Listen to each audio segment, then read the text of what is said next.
وقت جو موبائل ہے جس کو ہم میڈیا کہتے ہیں، یہ میڈیا ہمارے گھروں میں داخل ہوتے ہوتے ہمارے جیبوں میں داخل ہو گیا، اور ہمارے جیبوں میں داخل ہوتے ہوتے ہمارے دماغ میں داخل ہو گیا، اور اسے دل و دماغ میں بٹھا دیا گیا۔ اس پر کچھ لوگ خوبصورت سا مکالمہ اور لیکچر 5 منٹ کا دیتے ہیں، ہمارا نوجوان اسے سنتا ہے، اور نوجوان کے ذہن میں ختم نبوت کا تاثر نہیں ہوتا اور اس کے پاس علم نہیں ہوتا، وہ اس مکالمے کو سن کر متاثر ہوتا ہے اور کچھ وقت بعد وہ اپنے ایمان کو کھو بیٹھتا ہے۔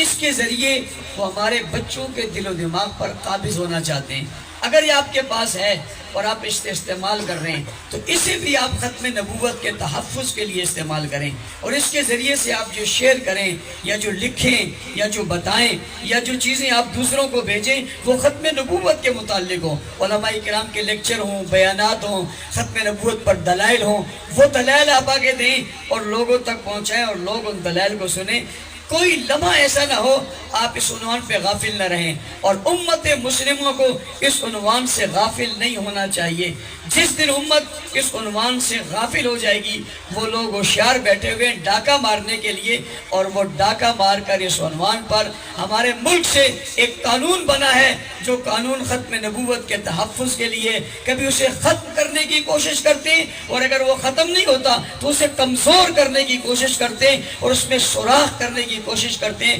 الحمدللہ علماء زندہ ہیں، علماء کے پیروکار زندہ ہیں، انہیں کسی بھی راستے سے اندر داخل ہونے کی اجازت نہیں دیں گے۔ اس بات کو سمجھنے کے ساتھ ساتھ اگلی بات بھی ساتھ سمجھیے، اور وہ یہ ہے کہ حضور اکرم صلی اللہ علیہ وسلم آخری نبی ہیں اور آپ آخری رسول ہیں۔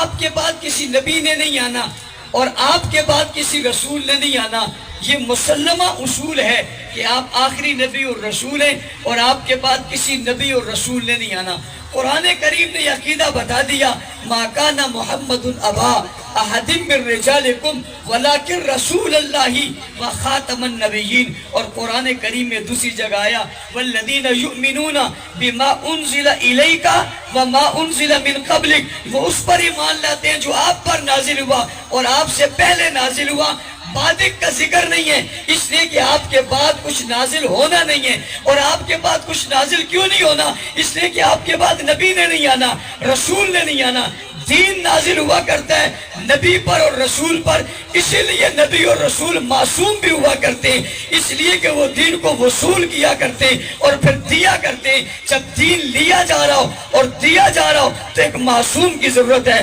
آپ کے بعد کسی دین نے نازل نہیں ہونا، یعنی قرآن کریم نے یا آسمانی کتاب نے یا آسمان سے کسی حکم نے آنا نہیں ہے، وہ ختم ہو گیا ہے۔ اب کسی نے نہیں آنا اس لیے کہ اب نبی نے نہیں آنا، جب نبی نے نہیں آنا تو اب معصوم بھی کوئی نہیں ہے، جیسے نبی کوئی نہیں ہے ایسے معصوم بھی نہیں ہے۔ کوئی عقیدہ ہمارے ذہنوں میں ڈال کر کہ حضور کے بعد کوئی نبی ہے یہ بھی ختم نبوت پر وار کر رہا ہے، اور کوئی دوسرے راستے سے آ کر کہ حضور کے بعد یہ معصوم ہے یہ بھی ختم نبوت پر وار کر رہا ہے، اور پھر یہ بھی کہے کہ ان کا درجہ انبیاء سے زیادہ ہے۔ 12 آدمیوں کو سامنے لائیں، وہ نیکوکار ہیں، وہ متقی ہیں، وہ پرہیزگار ہیں، وہ ہمارے رہبر ہیں، وہ ہمارے رہنما ہیں، لیکن یہ کہہ کے کوئی ان کو پیش کرے کہ ان کا درجہ انبیاء سے زیادہ ہے، یہ بھی ختم نبوت پر وار ہے۔ تو جو پہلا حملہ ہے اس حملے کے مقابلے میں بھی ہمیں میدان میں رہنا ہے، یہ جو دوسرا حملہ ہے اس کے مقابلے میں بھی ہمیں میدان میں رہنا ہے۔ اس کے ساتھ ساتھ تیسری بات کہ ہم تک آج حضور اکرم